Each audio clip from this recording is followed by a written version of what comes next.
మాది దక్షిణ దేశం రామచిచ్చు కోట అంటారు ఆయన. 3 కోటల నడుమని ముచ్చటైన కోట, 4 కొండల నడుమని నాణ్యమైన కోట, 7 కొండల నడుమని వచ్చుటైన కోట, 10 కొండల నడుమని పాప చెంచు కోట అంటారు ఆయన. నడుము నడుమని పలుకుతున్నది రామచెంచు కోట అంటారు మహామంత్రి. మహామంత్రి ఆ రామచెంచు కోటలో వెళ్తున్న పాత్ర పేరు కూడా చెప్తాను, అలాగనే ఆలోచించుడు ఆయన.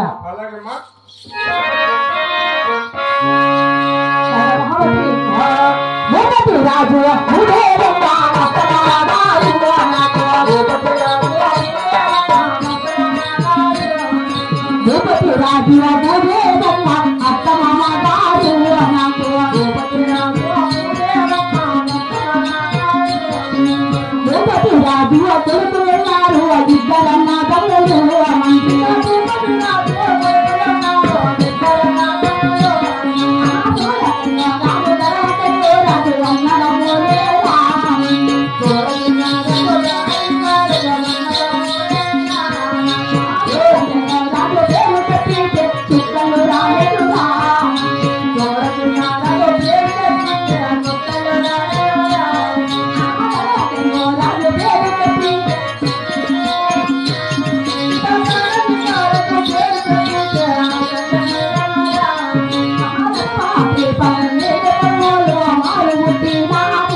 భూపతి రాజు భూదేవమ్మ నాకు ఉత్తమ అమ్మగారు.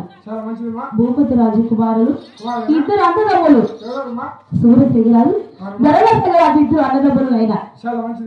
నా భర్త సూర్యశేఖరాజు పేరు చెప్పినా కూడా శుక్ర గల మహామంత్రి. అలాగే నా భర్త ధరలశేఖరాజు పేరు చెప్పిన రెండే కదుల మహామంత్రి. వాళ్ళు కూడా రాష్ట్రపతి పల్లెలో పుట్టారు. ఇటువంటి పరాక్రమ రాజ్యం వెళ్ళేది మహామంత్రి. అలాగనే పాపరాజుల గారి పేరు గురించి ఆలోచించుడైనా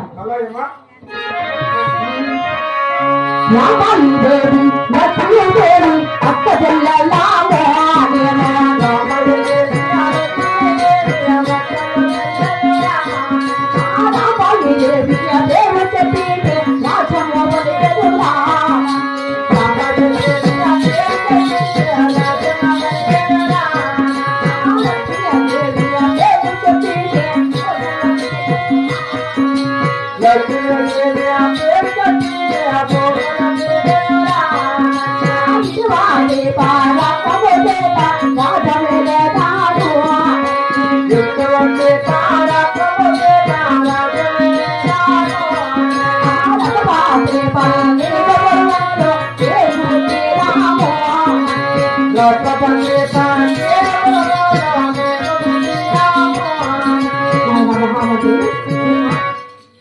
రాబాయిదేవి లక్ష్మీదేవి 2 ఒక్క చెల్లెళ్ళు.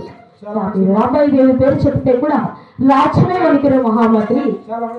ఆ చెల్లెలు లక్ష్మీదేవి పేరు చెప్పినా కూడా భూమిలో తెలియని మహామంత్రి. మేము కూడా రత్మంత్రి పల్లెలో పుట్టాము. ఇటువంటి పరక్రమ చేత రాజ్యం వెళ్ళదవునైనా అయినా మహామంత్రి. ఆయన ఈ చోటుకి నన్ను ఎవరు పిలిచారు? నీ భర్త సూర్యశేఖర మహారాజు, నీ మరిదారు ఈ ఆస్థాన ఆజ్ఞాపించారమ్మా. ఏంటి నా భర్త సూర్యశేఖరాజు అందరూ పంపించారా? ఈ చోటుకి నన్ను రమ్మని పిలిచారా? నా మనసు చాలా సంతోషంగా ఉంది ఆయన మహామంత్రి. అయినా నా భర్త చెంతకి వెళ్ళే సమయం ఉందరా ఆ పాండురంగ స్వామి వద్దకు వెళ్ళి అలాగే పూజలు చేసుకొని అలాగే నా ప్రాణరాగ చెంతకు చేరిన బట్టని అలాగే నేను మహామంత్రి మందిరు చెప్పిన మాటలు రావాలి.